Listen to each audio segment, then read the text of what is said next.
Terima kasih Anda masih bersama kami. Bagi Anda yang baru saja bergabung, kami hadirkan kembali 3 berita utama hari ini.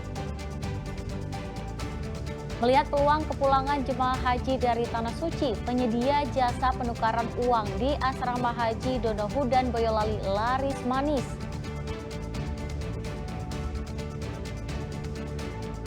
Di mata orang-orang Menpora. Komite Paralimpiade Nasional Indonesia kecewa lantaran Indonesia batal jadi tuan rumah World Ability Sport Games 2025. Saya ajak Anda ke Karanganyar melihat proses pembuatan senjata khas tanah Jawa, keris di Padepokan Brojo Buwono.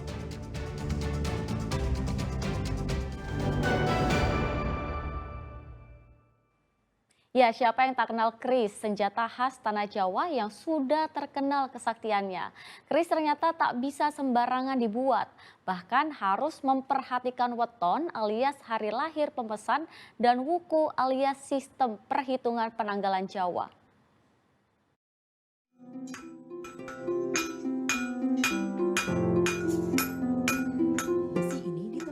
Kali oleh para pekerja di Padepokan Brojo Buwono, Desa Wonosari, Karanganyar. Tak hanya besi, beberapa bahan juga digunakan untuk membuat keris, yakni baja, nikel, bahkan meteor. Keris di Padepokan ini memang tak bisa dibuat sembarangan.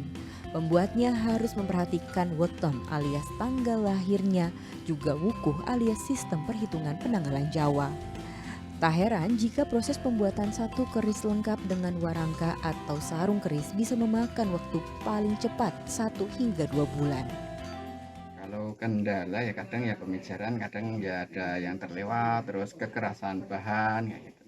Kalau untuk bahan-bahan kerisnya apa aja, Mas? Kalau bahan ada meliputi 3 unsur logam, yang pertama besi, yang kedua nikel, yang ketiga baja. Mas, kalau untuk proses pembuatan keris itu memakan waktu paling cepat sendiri berapa lama, Mas? Paling cepat antara 1-2 bulan itu paling cepat di Padepokan Brojo Buwono ini. Mas, kalau untuk pesanan sendiri biasanya banyak datang untuk bahan dari apa, Mas? Ya sama Mas, hampir sama. Kadang untuk pesanan khusus kita masih menggunakan meteor untuk pamornya. Pamornya? Iya. Yang paling banyak disukai lekuknya lekuk apa, Mas, biasanya? Kalau untuk disukai dan tidak itu nanti tergantung si pemakai, Mas. Jadi untuk dapur itu nanti juga dicocokkan sama istilahnya, kalau pemesan tuh dihitung untuk Jawa ya Mas, itu wukunya. Terus pamor juga sama, nanti yang menentukan punya dapur dan pamornya. Pembuatan keris di Padepokan yang berdiri sejak tahun 1999 ini biasanya menyesuaikan dengan karakter pemesan.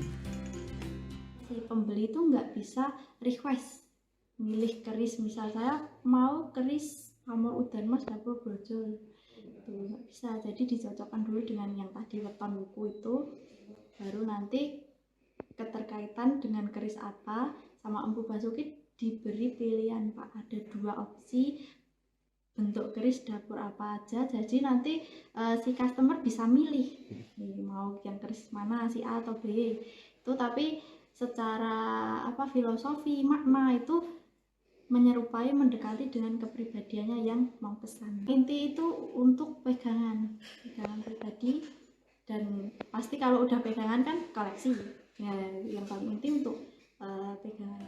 Harga satu keris sendiri dibanderol mulai puluhan hingga ratusan juta rupiah tergantung bahan dan tingkat kerumitan. Selain membuat keris, Padepokan ini juga menampilkan beragam koleksi keris sebagai sarana edukasi warisan budaya Indonesia. Heri Prasetyo melaporkan dari Karanganyar. Seorang PNS di Demak mencoba mengisi waktu liburnya dengan memproduksi susu kambing. Baru beberapa bulan berjalan, ternyata keuntungan dari usaha tersebut sangat menggiurkan, mencapai 90 juta per bulan.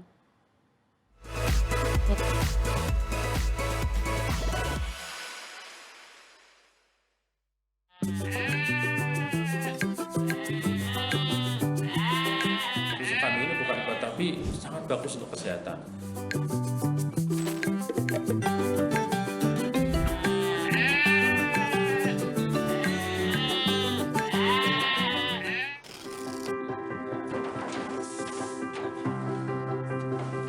kesibukan setiap hari saya menjadi PNS itu, Sabtu Minggu saya melihat ada potensi untuk bisa bekerja atau membuat usaha yang lain. Saya memilih di sektor kambing perah karena di sana ada beberapa keuntungan, yaitu tidak hanya mendapatkan dagingnya saja, tetapi kita akan mendapatkan harian, yaitu pendapatan susu. Usaha susu kambing steril ini kan pertama kali di Indonesia, karena di Indonesia ini mulai sudah 10 tahun yang terakhir ini sudah ada produk susu kambing, yaitu tapi berupa bubuk. Masyarakat selama ini kenalnya ada susu kambing dan susu bubuk. Nah, ini saya mempunyai tantangan tersendiri bahwa susu kambing kita jual dengan keadaan cair. Bagaimana tantangan? Yang pertama, bagaimana kita bisa menghilangkan bau yang biasanya menjadi momok dalam susu kambing. Nah, kita alhamdulillah sudah dengan proses sterilisasi ini kita sudah bisa mungkin 90% menghilangkan bau rengusnya itu, sehingga masyarakat sudah bisa menerima susu kambing ini. Kita mempunyai tantangan baru, yaitu pemasaran. Kami menyikapi ini dengan pendekatan-pendekatan kepada masyarakat bahwa ini adalah bagus untuk kesehatan. Saya bekerja di pengolahan susu kambing steril kurang lebih sekitar 1 tahun. Saya kuliah di sastra, tidak ada hubungannya dengan ini. Untuk kesulitan pasti semua pekerjaan itu ada. Kalau untuk saya di susu kambing steril ini pastinya tetap ada. Saya beradaptasi lagi karena di waktu kuliah tidak ada materi tentang persusuan, tentang marketing, tidak ada. Untuk cara mengatasi kesulitan bekerja di sini tuh sebenarnya cukup lebih sering bertanya saja sih, karena kan kalau malu bertanya tetap berjalan.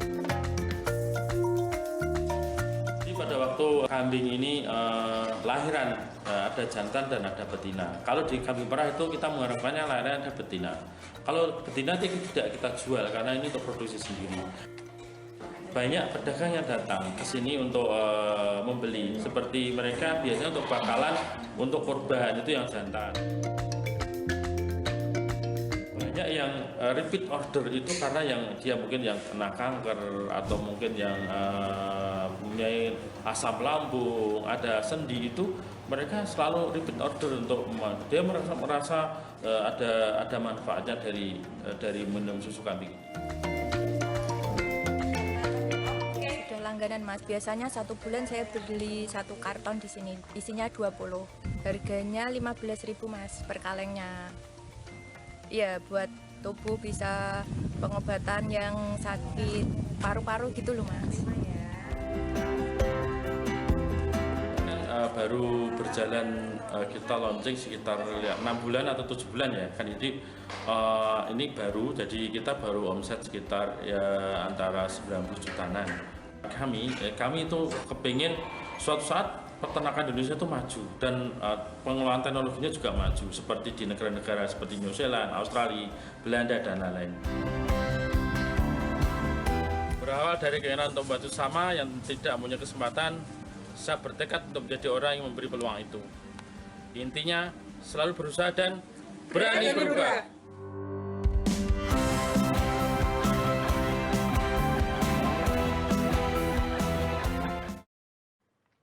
Ya, informasi tadi mengakhiri jumpa kita di Berita Jawa Tengah. Jangan lupa pastikan Anda subscribe channel YouTube Liputan 6 SCTV Daerah. Atas nama rekan yang bertugas, saya Teatrika Putri mengucapkan terima kasih atas perhatian dan kebersamaan Anda. Selamat beraktivitas dan sampai jumpa.